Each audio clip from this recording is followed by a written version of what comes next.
நிஜமான கதைகளு சுவையோடு சுகமாக உருவான கதைகளு. குட்டி ஸ்டோரியோட ஒலி புத்தக பகுதியில் இன்னைக்கு நான் வாசிக்க போகிற புத்தகம் புராதன மருந்தகத்தின் பனி சிறுவன். இது ஒரு உலக புகழ்பெற்ற செக்கோஸ்லோவேக்கியா நாவல். இந்த புத்தகத்தை எழுதினவங்க யார்லோ ஹஷக். தமிழில் இந்த புத்தகத்தை மொழிபெயர்த்தவர் ஆயிஷா ரா நடராஜன் அவர்கள். அத்தியாயம் 5. ஐயையோ, திராவகம். பெரும்பாலும் இரவுகளில் நண்பன் போஷ்கா எங்கே போய் வருகிறான் என்பது எனக்கு மறுநாளே புரிந்துவிட்டது. நண்பன் போஷ்கா என்னை போலவே ஒரு பூட்ஸ் வைத்திருந்தான். ஒரு பழைய கைத்துணியை ஸ்கார்ஃப் ஆக்கி கழுத்தில் கட்டியிருப்பான். அவ்வப்போது அதை அவிழ்த்து அவன் தன் பூட்ஸை மெருகேற்றியபடியே இருந்தான். இப்போது என்னிடமும் ஒரு சரிபாதி கிழிந்த கைக்குட்டை இருந்தது. எனது பூட்ஸை நான் மெருகேற்றுவது கண்டு அவனுக்கும் உற்சாகம் ஏற்பட்டது. நாங்களும் எழுச்சிமிக்க பூட்ஸ் கூட்டத்தில் ஒரு அங்கம். அடுத்த நள்ளிரவு தோப்பு கூட்டத்திற்கு நீயும் என்னோடு வரலாம் என்றான் அவன். விரைவில் மாற்றம் வரும். நாங்கள் சக வீரர்களைப் போல உணர்ந்தோம். ஆனால் அது நடக்காமலே போய்விடும் என்றே எனக்கு தோன்றியது. இரவுகளில் நாங்கள் அவரவர் கடைவாசல்களில் காவலுக்கு படுத்துறங்கினாலும் குளிர் கடுமையாக தாக்கியது. நாங்கள் உணவு எடுத்துக்கொண்டோமா என்பது பற்றியும் எங்கள் எஜமானர்களுக்கு எந்த அக்கறையும் இருக்கவில்லை என்பதால் உடல் பலவீனமும் இணைந்து எங்களது இரவுகளை மயக்கமடைய செய்தது என்பதே உண்மை. பிணம் போல நாங்கள் உறங்கி போனோம். நாங்கள் பட்டி பண்ணை மாடுகளை விட கடுமையான வேலைகளில் ஈடுபடுத்தப்பட்டோம். அதிகாலையில் நான் திரு கொலோஷ்காவின் இருப்பிடத்திற்கு கடைசாவி பெட்டி வாங்க சென்றால் அங்கே குவிந்து கிடக்கும் வீட்டு மனிதர்களின் துணிமணிகளை துவைத்து காய வைக்க வேண்டி இருந்தது. பிறகு வீட்டை சுத்தப்படுத்தி பெரிய 2 டேங்க் ட்ரம்புகளில் கிணற்று தண்ணீர் எடுத்து நிரப்பி சமையல் கூடத்தில் சமையல்காரர் ஊசாத்திற்கு பாத்திர பண்டங்கள் கழுவிவிட்டு கார் துடைக்க வேண்டும். முந்தைய நாளில் மிஞ்சிய பழைய உணவு போனால் போகிறது என்று வழங்கப்படும்.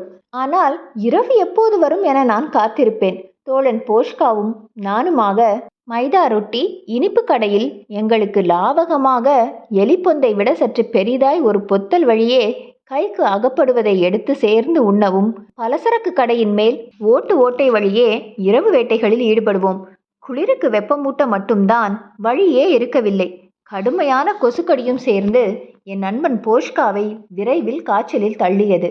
ஆனால் அவனது காய்ச்சலுக்கு அவன் மட்டுமே காரணமல்ல என்பது விரைவில் எனக்கு புரிந்தது. அவனது எஜமானர் பயங்கரமான முரட்டுத்தனம் கொண்டவராக இருப்பதை அவன் சொன்ன சம்பவங்கள் மூலம் நான் அறிந்திருந்தேன். என்றாலும் கை தவறிய ஒரு இனிப்பு பண்ட மாவு பையினால் ஏற்பட்ட இழப்பிற்காக அவனுக்கு என் நண்பன் போஷ்காவிற்கு உடம்பில் சூடு வைத்ததை அறிந்து துடிதுடித்து போனேன். அடிப்பது, உணவு போடாமல் பட்டினியை தண்டனையாக தருவது, அதோடு சூடும் போடுவது என்றால் எனக்கு குலை நடுக்கம் ஏற்பட்டது. நான் என்ன செய்தேன்? எங்கள் புராதன மருந்தகத்திலிருந்து காயக்கூழ் தைலமும் வைத்திய உப்பும் கடத்தினேன். திரு தாபனுக்கு கூட தெரியாமல் நான் அதை செய்ய வேண்டி இருந்தது. கடுமையான காய்ச்சலில் என் நண்பன் படுத்த அந்த நாட்களில் அவனுக்கு பதிலாக நான் பூட்ஸ் கூட்டங்களுக்காக பல மைல் நடந்து செய்திகளை கொண்டு செல்பவனாக ஆனேன்.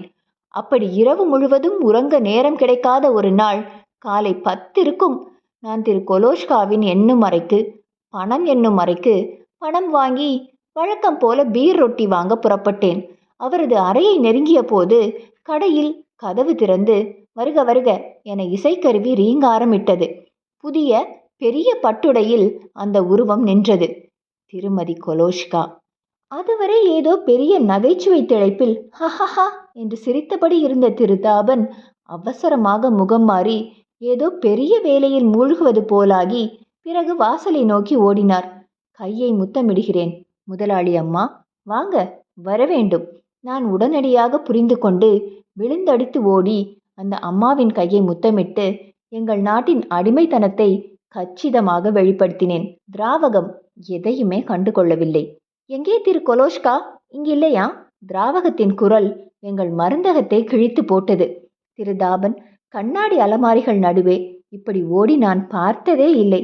திரு கொலோஷ்காவின் எண்ணும் அறையை அவசரமாக திறந்து, சார், திருமதி கொலோஷ்கா வந்திருக்கிறார்கள், தொந்தரவிற்கு மன்னிக்கவும் என ஏறக்குறைய அலறினார். உடனடியாக ஏதோ பாம்புக்கு பயந்து ஓடுபவரைப் போல திரு கொலோஷ்கோ விழுந்தடித்து வெளியே வந்து, திருமதி கொலோஷ்கா, வாருங்கள், இப்போதாவது கடைக்கு வந்தீர்களே என்றார் மிகவும் பவ்யமாக. ஆனால் உன்னை திருத்தவே முடியாது.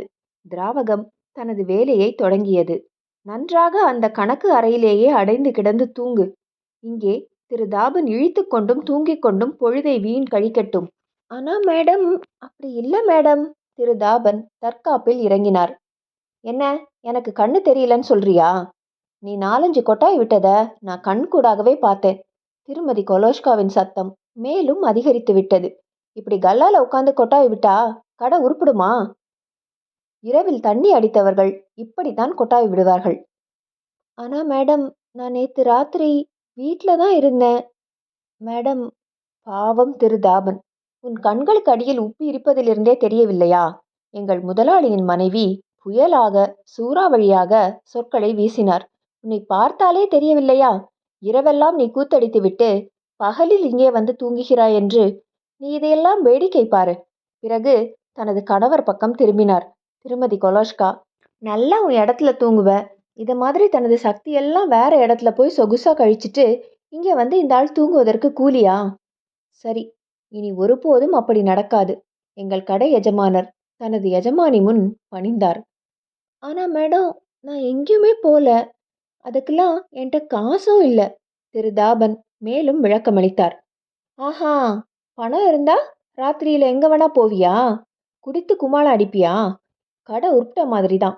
ஆனால் திரு தாபம் அந்த திராவகம் வருவதற்கு 5 மணித்துளிகள் முன்பு வரை நல்ல சுறுசுறுப்பாகவே இருந்தார் என்பதே உண்மை. இப்படி பணத்தை வாரி இறைத்து கும்மாளம் அடிப்பாய். பிறகு இங்கே வந்து கடைக்கு வரும் வாடிக்கையாளர்களை சரியாக நடத்தவும் முடியாமல் துவண்டு படுப்பாய். அதற்கு உனக்கு கூலி. ஆனால் கொலோஷ்கா, இது பற்றி உனக்கு எந்த சுரணையும் இல்லை. தன் கணவன் பக்கம் திரும்பியது திராவகம். அந்த நொடியில் அவர், திரு கொலோஷ்கா பார்ப்பதற்கு மேலும் குள்ளமாக குட்டியாக என் கண்களுக்கு பட்டார். அந்த அம்மா திராவகம் உயரமாக இருந்ததாலும் அப்படி தோன்றியிருக்கலாம். பக்கத்தில் அந்த அறையில் உட்கார்ந்து நல்லா தூங்க முடிந்தால் உனக்கு போதும்.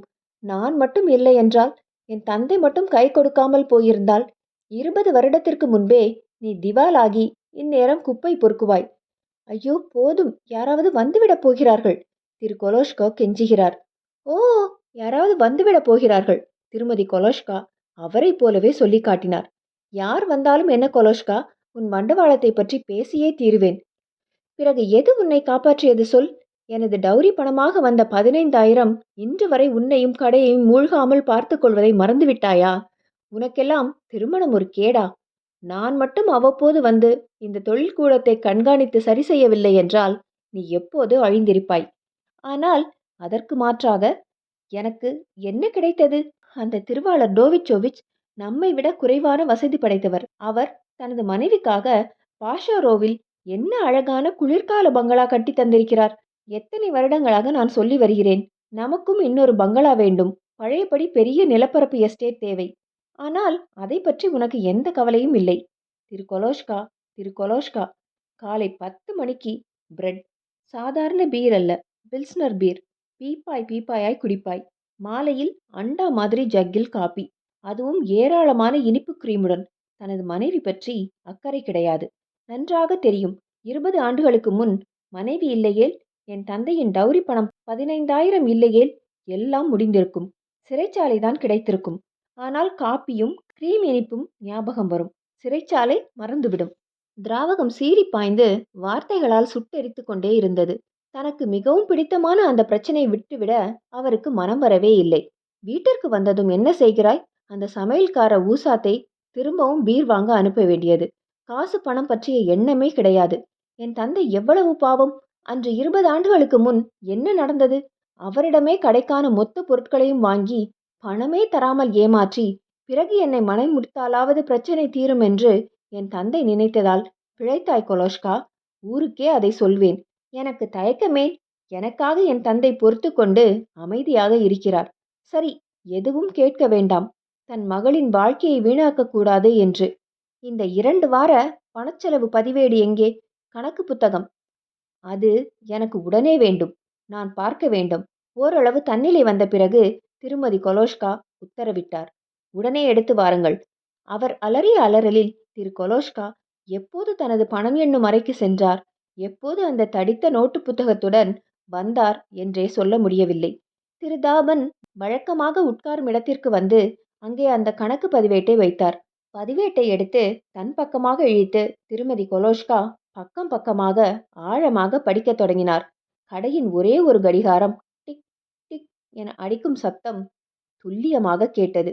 பாவம் திரு கொலோஷ்கா சில நாட்களுக்கு, வாரங்களுக்கு முன் என்னை வரவழைத்து, உன் அம்மா கெஞ்சியதால் இந்த வாய்ப்பு கொடுத்தேன் என பேசிய போதும், எனக்கு அறிவுரை வழங்கிய போதும் இருந்தவர் எங்கே இப்போது கூனி குறுகி நடுநடுங்கி வியர்த்தபடி நின்றவர்.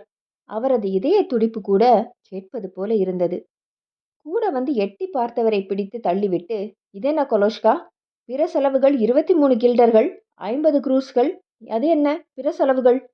திடீரென்று சாப்பிட்டு கொண்டிருந்த ஐஸ் கட்டி ஒன்று முழுசாக தொண்டையில் சிக்கியதைப் போல அவர் துடித்தார். இது என்ன 23 கில்டர்கள், 50 குரூசர்கள்? அது காப்பி, பீர். ச்சே, அதற்கு இவ்ளோ ஆகாது.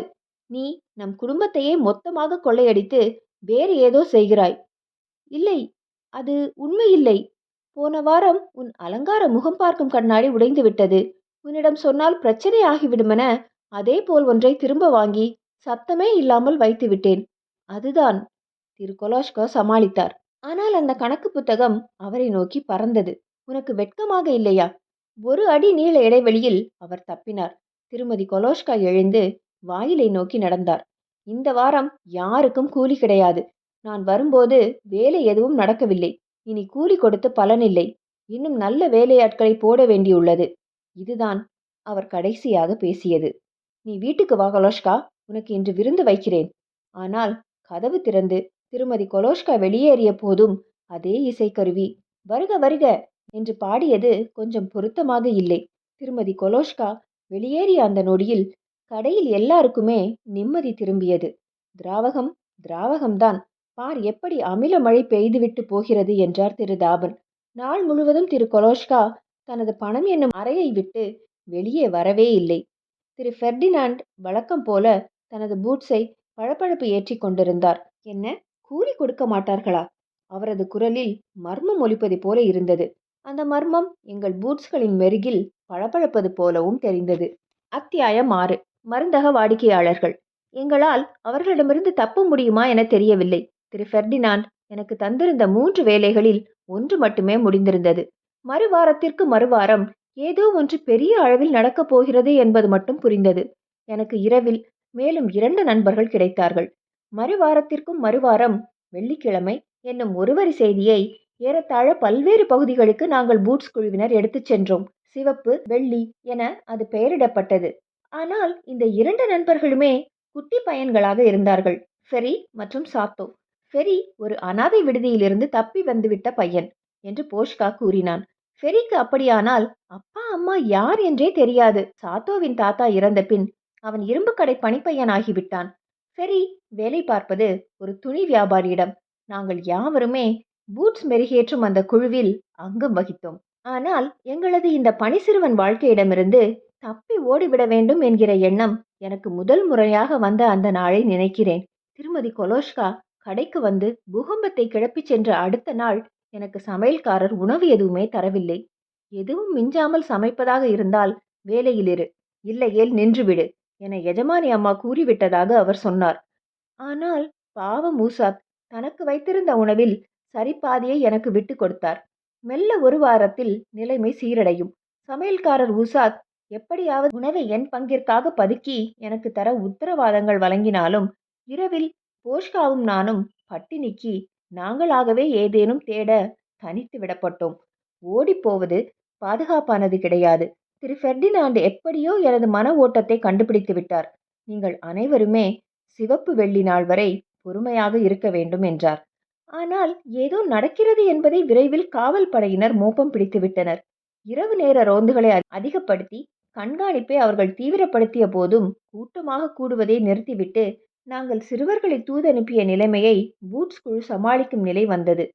மருந்தகத்தின் வாடிக்கையாளர்களில் 2 பேர் காவல் படையை சேர்ந்தவர்களாக இருந்தனர். எங்கள் மருந்தகத்திற்கு காலையிலேயே முதல் ஆளாக வருபவர் திரு பிரவுசக். சுமை தூக்கி.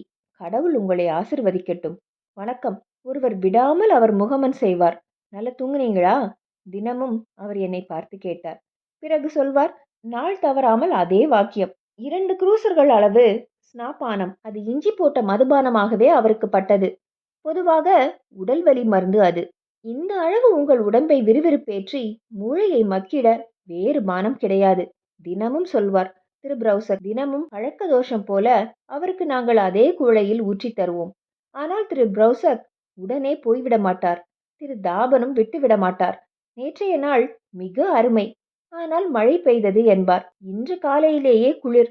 இப்படி அவர்கள் தினமும் தட்ப வெட்பம் பற்றி மட்டுமே பேசுவார்கள். 2 குரூசர்கள் கடன் எழுதி விட்டீர்களா என்று நாள் விடாமல் கேட்டுவிட்டு திரு பிரௌசக் போய்விடுவார். அவருக்கு அடுத்தபடியாக வருபவர் யூத அம்மையார், திருமதி வெர்னரோவா. பக்கத்து தெருவில் மதுபான கடை வைத்திருப்பவர். பெரிய கண்ணாடி பாட்டில் எடுத்து வருவார். நாங்கள் தினமும் அதில் 6 லிட்டர் தூய்மையான ஆல்கஹால் நிரப்பி தருவோம். உங்களுக்கு தெரிய வந்ததா திரு தாபன்? அவர் தொடங்குவார். நேற்றும் பாரில் சிலர் போதை ஏறி பெரிய சண்டையாகிவிட்டது. ஒரு நாள் என் கணவருக்கு நடந்ததைப் போலவே அவர்கள் என்னையும் அடித்து கொன்றுவிடப் போகிறார்கள். அவர் வாரத்திற்கு 1-2 முறையாவது அதே கதையை முதலிலிருந்து சொல்லுவார். ஏதோ புதிதாக கேட்பது மாதிரி திரு தாபனும் மிகவும் கனிவோடு கேட்டுக்கொண்டிருப்பார். எல்லா மாலையிலும் கிடைக்கப் போகும் 2 குவளை மதுபானத்திற்காகவென்று எனக்கு ஆரம்பத்தில் தெரியாது. எனது கணவர் தங்களது மதுபான கடையில் வந்து குடித்து கும்மாளமிட்டவர்களால் மதுவில் ஒரு ஈ கிடந்ததற்காக எப்படி அடித்து கடையோடு துவம்சம் செய்யப்பட்டார் என்கிற சம்பவத்தை சொன்ன பிறகு, உன் தந்தை எப்படி இறந்தார் என்று என்னை பார்த்து கேட்டார். நான் அப்பாவின் வேலை, பிறகு உடல்நலம் குன்றியது, படுத்த படுக்கையாகி இரத்த வாந்தி எடுத்தது என யாவற்றையும் சொல்வேன். உன் அம்மா என்ன மாதிரி வலியை அனுபவிக்க வேண்டும்? அவர் திருமதி வெர்னரோவா ஏறக்குறைய தினமும் கண் கலங்குவார்.